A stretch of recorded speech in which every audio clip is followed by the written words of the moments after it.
Hello bachcho, let's see this question. The question says Mr. Dupont is a professional wine taster. When given a French wine, he will definitely it with probability 0.9 correctly as French and will mistake it for a Californian wine with the probability 0.1. When given a Californian wine, he will identify it with probability 0.8 correctly as Californian and will mistake it a French wine with probability 0.2. Suppose that Mr. Dupont is given 10 unlabeled glass of wine, 3 with French and 7 with Californian wine. He randomly picks a glass, tries the wine and solemnly says French.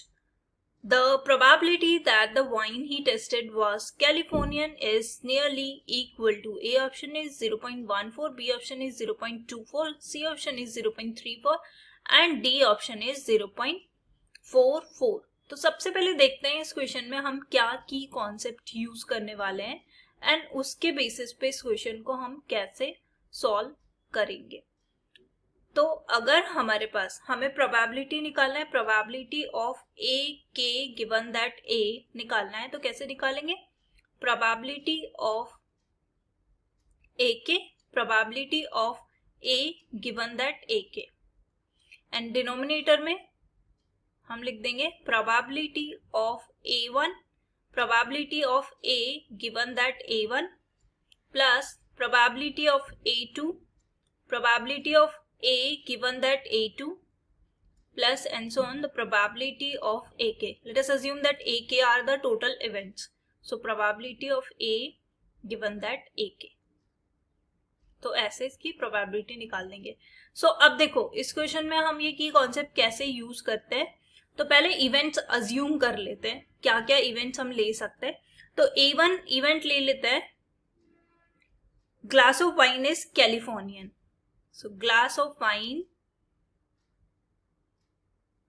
is Californian.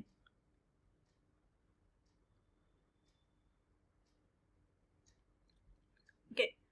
Next is A2 हम assume कर लेते हैं, glass of wine is French. और A event हम assume कर लेते हैं that he says it is French और he assume that it is French. He guess that it is French. अब देखो A1 क्या होगा? Glass of wine is Californian. The selected glass of wine is Californian. तो total जो Californian glass है, total glasses हमारे पास 10 है और उसमें से 7 कैलिफोर्नियन है. सो A1 हमारे पास क्या हो जाएगा? A1 is equal to 7/10.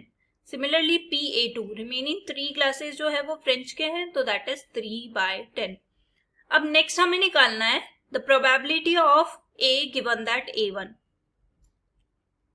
That is he guessed that it is French and when given that the glass of wine is Californian. So उसके लिए हम कैसे निकालेंगे? कैलिफोर्नियन ग्लास में अगर उसने गलत गैस किया है तो कितना प्रोबेबिलिटी होगी?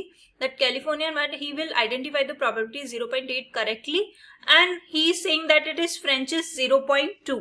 सो it is coming out to 0.2. And similarly, the probability that he says that it is French given that it is actually from French. So वो कितनी है? 0.9. अब देखो हमें सारी वैल्यूज जो है वो फॉर्मूले में पुट करनी है एंड फॉर्मूला है हमारे पास P. अब देखो यहाँ पे सिर्फ 2 इवेंट्स है तो 2 ही लेंगे और हमें क्या निकालना है? A1 given that A.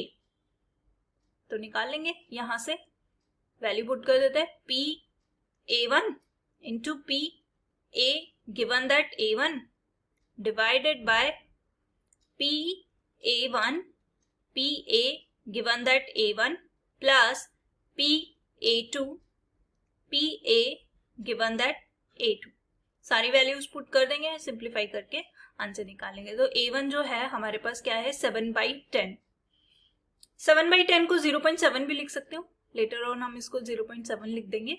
A given that A is 0.2 and probability of A1, that is 7 by 10 into 0.2 plus this is 3 by 10 into 0.9. Further simplify कर लेंगे, या तो 1 by 10 जो है कॉमन लेके कैंसिल आउट कर देंगे तो अल्टीमेटली ये कैंसिल आउट हो जाएगा, यहाँ से भी एंड यहाँ से कैंसिल आउट हो जाएगा कॉमन लेके. रिमेनिंग टर्म्स बच जाएगी 0. क्योंकि हम किसको मल्टीप्लाई करें 7 को 0.2 से, तो ये आएगा 1.4 and this is 1.4 and this is plus 2.7. So when you are going to simplify 1.4 divided by 4.1, तो ये हो जाएगा, डेसिमल रिमूव कर देंगे तो 14 divided by 41, so which is coming out to 0.341, which is nearly 0.34, because हमें क्वेश्चन में यही तो पूछ रहा है कि find the nearly equal to. So option C is the correct answer. Hope you understood it well. Best of luck. Thank you.